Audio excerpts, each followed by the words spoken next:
Personal story segment tonight. It seems like just yesterday, but it was 2004 when Comedy Central guy Jon Stewart last entered the no-spin zone. Well, this afternoon, Mr. Stewart somehow got lost in Midtown Manhattan and wound up here. You know what I've noticed when I do your program? I go over, and the audience, they love President Obama, your audience, the guys who sit in the little bleachers. That's right. For them, it's like going to Lourdes. To go to your show because they know they're going to get... Many have been healed. Right. Yes, they know they're going to get Obama, and it's going to be... So it's perceived that you are a big fan of the president. All right. How's President Obama doing so far? You know, I'm torn. For me, I feel like I can't tell if he's a Jedi master playing chess on a 3-level board way ahead of us, or if this is kicking his ass. So you really don't know? For one thing, those types of broad... analysis, you know, how's he doing? It doesn't lend itself to a very easy answer. I think there are certain areas that he seems to have made progress or stabilized certain areas. I'm appreciative of the fact that he has tried to re-engage the regulatory mechanism of the government. Wow, the regulatory mechanism. That's way over my head. The mechanism. What is that? And you're 6'5". Yeah, and I have no idea what you just said. That's said. like I was throwing to Marcus Colston. I mean, that was like jumping out there.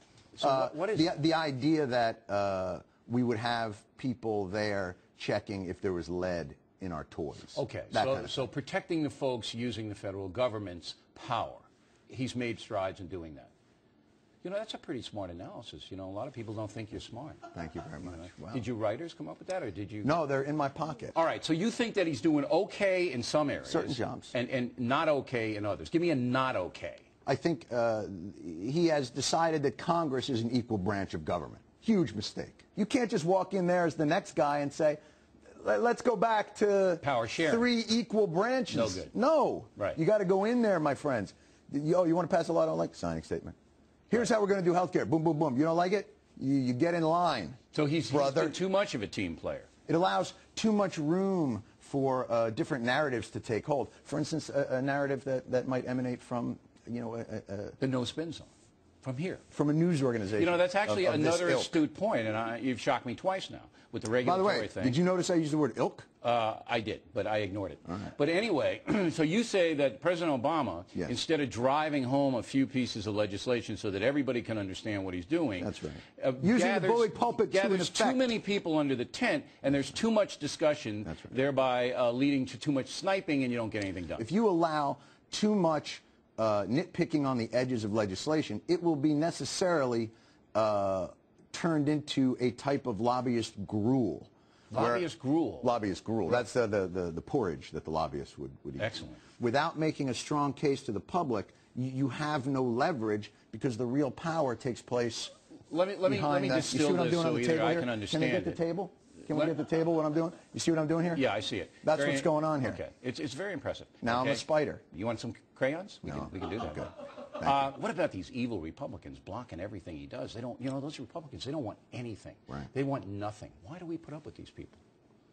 Well, I would think you put up with them because this allows you to consolidate your power. My power, personally, you mean? And the Fox organization, which is... You think it's just Republicans? Yeah, no, the shadow government.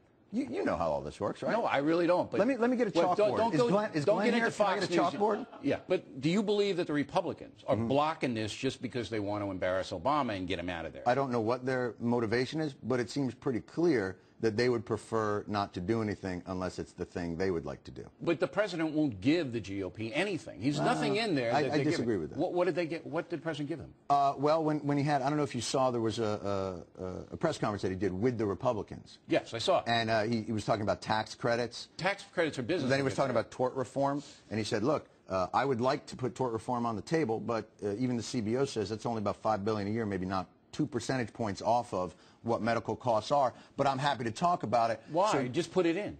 Just as you said, he's talking about it too much. Just put it in. He hasn't put anything in. That's why the Republicans don't like it. They say, give us something. That's not why the Republicans don't like it. He has given them many different angles. For instance, even in the stimulus plan, a full third of that was tax cuts, which you would think, it was like at the State of the Union when he said, and we cut taxes for 95% of middle-class Americans. And everybody clapped, and the Republicans just sat there like this. Tax cuts, that sounds vaguely familiar. Washington Post, Howard Kurtz says that you're now being too tough. on Barack Obama. Stewart has clearly become an important cultural arbiter. All right? He's pulled off the trick of being taken seriously when he wants to be and taken frivolously when he wants to be. Now, the statement that you have become an important cultural arbiter. Yeah, there's a lot to unpack in that one as well. That is frightening, though. Do you understand the implications of you being important in any context? Well, I think my family loves me. I mean, if that's what you're suggesting.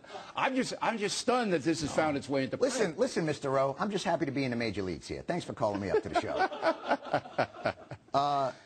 Listen, I don't take any of that stuff seriously. When you deliver your stuff, are you cognizant of the fact that your audience are primarily stone slackers who love Obama?